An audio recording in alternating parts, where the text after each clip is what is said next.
Saya inginnya sembunyi, sebetulnya tidak mau bicara. Tetapi leluhur-leluhur saya selalu mendorong saya, bicaralah kamu.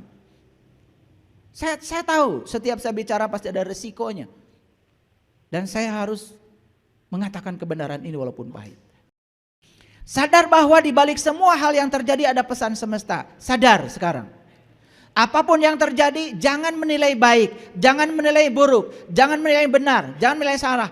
Langsung, apapun yang terjadi pasti ada alasan terjadinya. Tidak ada satu peristiwa pun di semesta yang tidak ada Allah hadir di belakangnya. Buang penilaian baik dan buruk.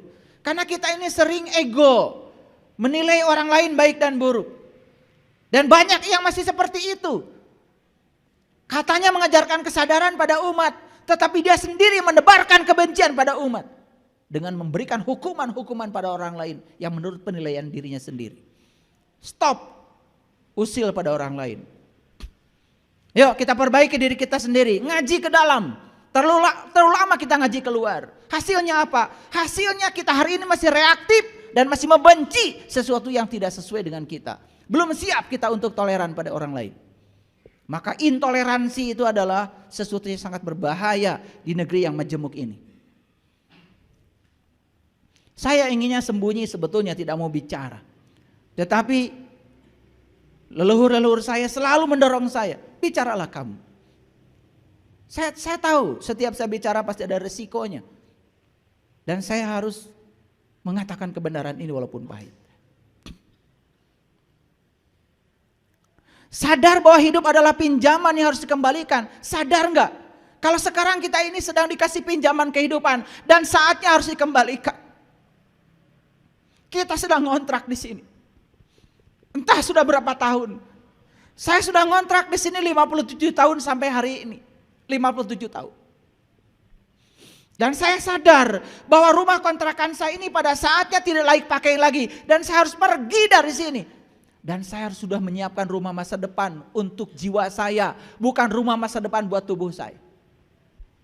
Saya sampai sekarang tidak pernah amanat pada anak istri saya. Nanti kalau saya mati saya kubur di mana. Saya juga tidak punya uang untuk membelikan kuburan mahal. Tidak ada. Nanti kalau saya mati tubuh saya silakan kamu mau asingkan saya kemana gak peduli. Karena saya sudah tidak di situ lagi. Tidak perlu dikeramatkan tubuh saya, tidak perlu. Saya bukan siapa-siapa, saya tidak punya apa-apa. Saya juga tidak tahu apa-apa, saya bukan siapa-siapa. Saya hanya menjalankan tugas semesta. Saya malu sama pohon pisang yang setiap hari dia menghasilkan pisang, disumbangkan kepada semesta. Dan mereka tidak pernah memakan buah pisang satupun. Dan mereka tidak pernah membicarakan tempat istimewa setelah mereka menyumbangkan sebuah. Hanya manusia yang terus berhalusinasi tempat istimewa setelah kematian. Lihat semua, lihat semua. Lihat pohon kangkung, lihat pohon singkong. Mereka bertasbih setiap saat kepada Allah. Menghasilkan sesuatu yang berguna bagi kehidupan. Apa kabar manusia? Mereka tidak bersaing. Tidak pernah bumi ingin menjadi matahari. Tidak pernah matahari ingin menjadi bumi. Mereka hanya menjalankan peran yang diberikan semesta. Sendiri-sendiri mereka tasbih. Apa peran semesta buat saya? Apa peran semesta buat kalian? Sudahkah kalian tahu direncanakan untuk apa kalian ada di sini? Pernahkah kalian bertanya kepada Allah? Ya Allah, aku datang ke sini direncanakan untuk apa ya Allah? Jangan-jangan aku bikin rencana-rencana baru yang berbeda dengan rencanamu. Dan itu yang membuat saya menderita. Masihkah menyalahkan Allah?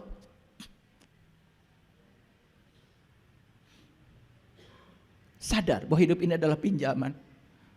Dan pinjaman harus dikembalikan pada saatnya. Pertanyaan saya satu. Pertanyaan pada diri saya. Ketika nanti rumah saya ini tidak layak pakai lagi. Saya keluar dari sini. Di mana saya mau tinggal? Dan saya harus pasti punya tempat saya yang lebih baik dari yang sekarang.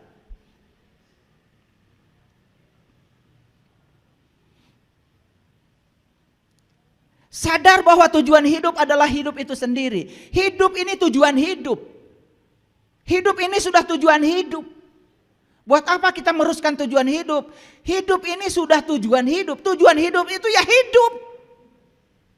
Nikmati hidup ini, nikmati. Sayangi orang-orang yang dekat dengan kita. Sayangi anak-anak kita, cucu kita, pasangan hidup kita. Hormati keberadaan mereka. Tumpahkan cinta kasih kita kepada mereka. Biar mereka merasakan kehadiran kita di semesta ini ada. Dan membawa berkah bagi mereka. Jika jalan di komplek kita rusak, bangun jalan itu supaya bagus. Untuk kita juga. Gak usah pelit sama harta. Makin banyak yang kita keluarkan, makin banyak yang akan datang kepada kita. Sadar bahwa tubuh dan pikiran bukanlah diri sejati kita. Sadar gak? Kita bukan tubuh, hadirin. Kita bukan pikiran, bukan. Diri sejati kita adalah kesadaran yang ada pada diri kita. Jangan dikendalikan oleh pikiran. Biar kesadaran yang mengendalikan pikiran kita. Begitu kesadaran sudah mengendalikan pikiran, rasakan kehidupan penuh berkah dan kedamaian. Tidak ada konflik lagi. Kenapa konflik itu terjadi? Lihat saya semua. Semua konflik terjadi karena kita belum selesai dengan diri kita sendiri. Bereskan semuanya. Berdamai dengan diri sendiri. Baru hidup dimulai. Sadar bahwa manusia adalah utusan Allah. Untuk menjadi kepanjangan tangan Allah. Menyampaikan cinta kasih Allah. Sadar, ya Allah, aku datang di sini untuk menjadi kepanjangan tangan-Mu, menyampaikan cinta kasih-Mu pada orang-orang yang butuh pertolongan. Allah sudah bilang di Quran, yadullah fauqa aidihim, yadullah fauqa. Tangan Allah sudah dititipkan kepadamu. Tangan siapa ini? Tangan Allah. Tangan siapa ini? Tangan Allah. Sadar kalau ini tangan Allah. Dan tangan ini bukan untuk menyenangkan kamu. Untuk menyenangkan Allah. Bagaimana cara menyenangkan Allah? Tolong orang-orang yang butuh pertolongan. Tolong itu. Allah tidak perlu ditolong oleh kita. Tolong tetangga kita. Tolong mereka yang tidak makan. Tolong mereka yang tidak bisa sekolah. Tolong mereka. Ketika kita menolong mereka, itulah menolong Allah yang sebenarnya. Lucu ya. Banyak orang yang rajin ke tempat ibadah setiap hari dengan tetangga tidak akur. Saya tidak ngerti Tuhan mana yang kamu sembah. Tuhan yang gaib kamu sembah-sembah. Tuhan yang nyata kamu abaikan. Kamu rajin ke tempat ibadah tetapi di rumah konflik terus. Dengan anak konflik, dengan istri konflik, dengan suami konflik. Tuhan mana yang kau sembah? Yang gaib kamu sembah-sembah. Yang nyata ada di rumah kita. Tidak pernah kita hargai keberadaannya. Yuk kita mulai menyadari bahwa menolong Allah adalah menolong orang-orang yang nyata di hadapan kita. Buka mata kita, lihat rekening kita, lihat berapa banyak titipan Allah kepada kita. Semua pemberian Allah, tidak ada milikmu. Semua pemberian. Orang-orang yang sadar kalau semua pemberian pasti tidak mudah untuk memberi, tidak sulit untuk memberi. Baru hidup dimulai. Sadar bahwa manusia ada di dunia untuk berkontribusi mempercantik dunia. Yuk saya menyadarkan. Kalian sekarang tidak tinggal di akhirat. Kalian tinggal di dunia. Kita tinggal di dunia, tujuan Allah untuk berkontribusi mempercantik dunia ini. Dan siapa yang berkontribusi mempercantik dunia ini, insya Allah tempatnya di akhirat akan bagus. Jangan mimpi tempat di akhirat bagus kalau Anda di sini menebarkan kebencian, menghina orang.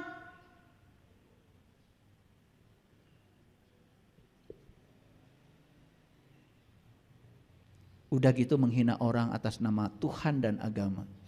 Gak ngerti saya. Saya tidak percaya ada perang suci.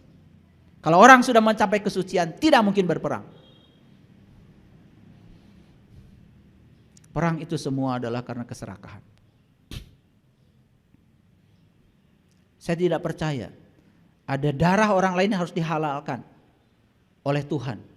Saya tidak percaya. Semua makhluk harus dihormati. Bahkan semut pun harus dihormati. Bahkan ada semut di meja, saya tidak bunuh. Saya antarkan dia ke tempatnya, diambil, saya pindahkan ke tempatnya. Karena dia juga makhluk. Dia juga ingin hidup. Apa kabar? Katanya kita ini adalah punya Tuhan yang Maha Pengasih, Maha Penyayang. Tapi rasa cinta dan ulas asih tidak ada. Dendaman pada orang, bahkan ketika orang lain tersungkur, terpuruk, karena dijatuhkan oleh kita, kita merasa puas. Makhluk macam apa yang kayak gini? Masih mengharapkan surga gitu di akhirat? Di sini aja sudah tinggal dalam neraka. Sadar bahwa semua yang ada di tangan kita adalah pemberiannya. Sadar nggak? Yuk, sadari. Semua yang di tangan kita hari ini adalah pemberian. Semua pemberian harus diberikan. Lihat saya semua. Menerima sesuatu adalah hak, tetapi membagikan sesuatu adalah kewajiban. Dan hak itu baru beres kalau disertai kewajiban. Menerima hidup itu hak, tetapi membaktikan hidup kewajiban. Makanya orang-orang yang belum memiliki makna dalam hidup tidak berarti bagi orang lain hidupnya belum dimulai. Orang yang hari ini masih sibuk ngurusi hartanya sendiri, keserakahannya sendiri, bahkan punya orang lain pun dicuri, dikorupsi, dia belum memulai hidup. Sadar bahwa memberi itu adalah untuk diri sendiri. Sadar? Kalau sadar, Anda sudah memulai hidup. Sadar bahwa memuliakan orang lain adalah memuliakan diri sendiri. Sadar? Kalau Anda sadar bahwa memuliakan orang lain adalah memuliakan diri sendiri. Istri saya cerita, kemarin ada reunian. Dan biasanya kalau reunian, kami itu pasti ngasih barang-barang yang bagus. Untuk door prize itu tidak pernah saya ngasih baju bekas, sepatu bekas, gak pernah. Apalagi karena tidak terpakai oleh saya kasih ke orang lain, gak pernah, itu buang sampah. Malam-malam istri saya minta dibelikan kertas kado. Udah saya suruh orang beri kertas kado dan kemudian bungkuslah. Semua baju baru di rumah dibungkus. Udah dibawalah untuk door prize di tempat reunian teman-temannya. Kemudian dia memantau, loh kok bungkusan kado yang dari kita kok nggak dibagikan? Telepon panitianya. Itu bungkusan kado dari kami kok nggak dibagikan? Jawabannya apa? Iya, mohon maaf, karena kami tahu kalau dari Akang, kan dari Cece pasti bagus-bagus. Jadi itu buat panitia.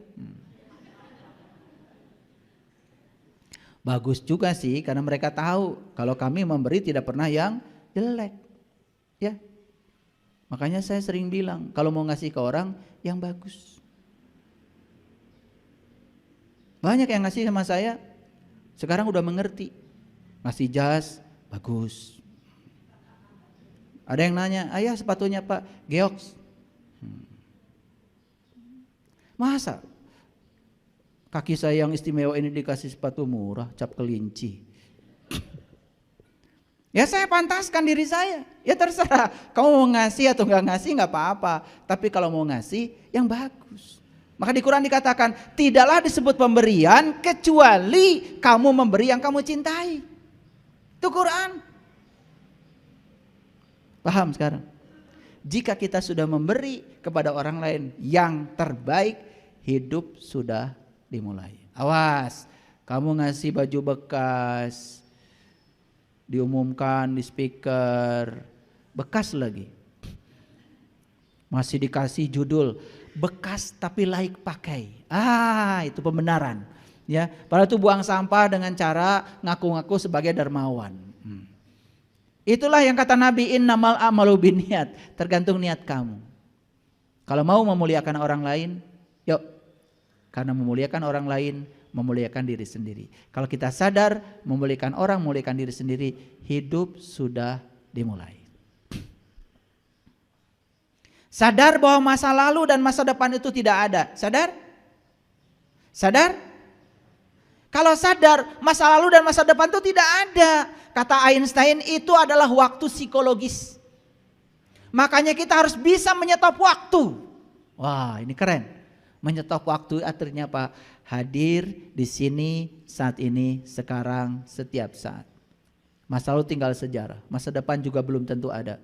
Sudah, hidup itu yang menentukan adalah apa yang kita lakukan hari ini. Fokus hari ini. Kalau kita sudah hidup, fokus pada saat ini, hidup sudah dimulai. Ada yang sedih sekarang? Ada yang sedih? Alhamdulillah. Kalau ada yang sedih, berarti kita sedang mengizinkan diri kita dibawa oleh pikiran ke masa lalu. Ada yang takut dan cemas sekarang?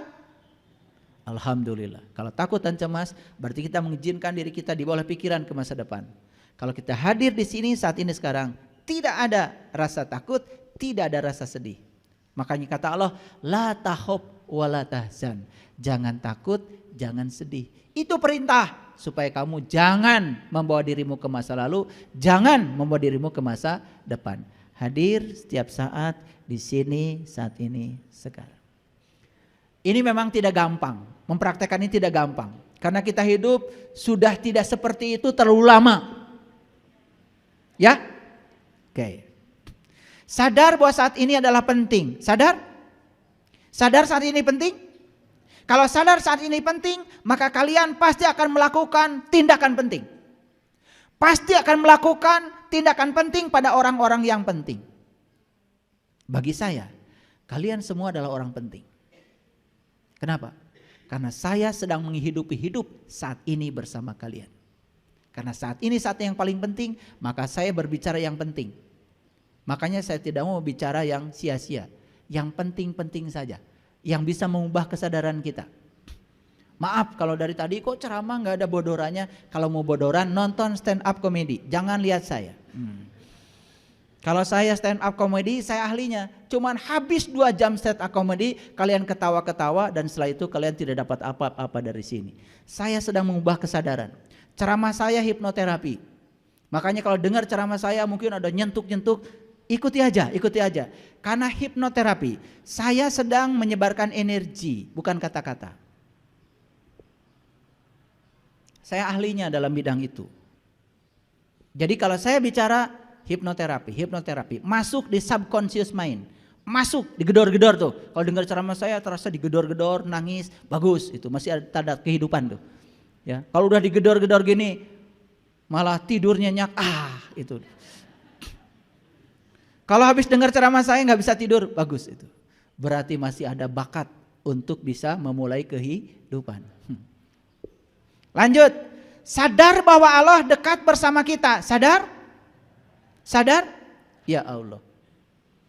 Ketika tidur, ini tidur, ini tidur, ini tidur, ini tidur. Satu-satu yang gak bisa tidur, yang tidak pernah tidur adalah nafas. Betul? Hafal ayat kursi? Hafal. Buat apa? Buat nakut-nakutin hantu. Karena begitu pengetahuan kita, ya sudah. Akibatnya dapatnya cuma itu aja. Allahu la ilaha illa huwal hayyul qayyum. Allah, tidak ada Tuhan selain Dia, senantiasa mengurus, mengatur, tegak berdiri bersama yang diurusnya. La ta'khudhuhu sinnatu wala naum. Dia tidak pernah tidur, Dia tidak pernah ngantuk. Pertanyaan saya, siapa yang pernah tidur, nggak pernah ngantuk dalam diri kita?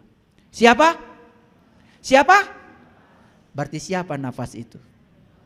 Ya Allah, masih saja mau mendekatkan diri kepada Allah, sudah sedekat itu. Gara-gara bernapas, kamu bisa melihat saya. Gara-gara bisa bernafas, kamu bisa mendengar saya. Bukankah itu? Sedekat itu. Bahkan napas itu mengalir di setiap sel dalam tubuh kita. 100 triliun sel dalam tubuh kita, semuanya dialiri nafas. Masih mencari keluar? Kalau sadar bahwa Allah bersama kita, hidup sudah dimulai. Dan tidak mungkin menyakiti lagi orang lain. Karena Allah bersama saya, bersama dia, bersama dia, bersama dia, bersama dia. Oh, ternyata Allah yang sama yang berada di tubuh-tubuh yang berbeda. Bagaimana saya bisa merendahkan orang lain?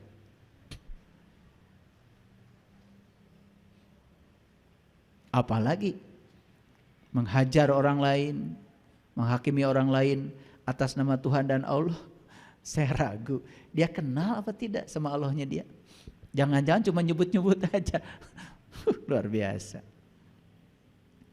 Nah, ketika kita sudah menemukan arti hidup, ketika kita dapat memperlakukan orang lain seperti memperlakukan diri kita sendiri, ketika hidup sudah memberi manfaat bagi makhluk lain, ketika keberadaan kita membawa kedamaian bagi makhluk yang kelihatan dan juga yang tidak kelihatan, itu artinya indikasi bahwa hidup sudah dimulai. Yuk, yang terakhir saja kita rangkum. Jawab pertanyaan saya. Apakah kita sudah menemukan berkah hidup? Apakah kita sudah membagikan berkah hidup kepada orang lain? Kalau sudah, berarti arti hidup kita sudah jelas ada. Apakah kita sudah bisa memperlakukan orang lain seperti memperlakukan diri sendiri? Jawab.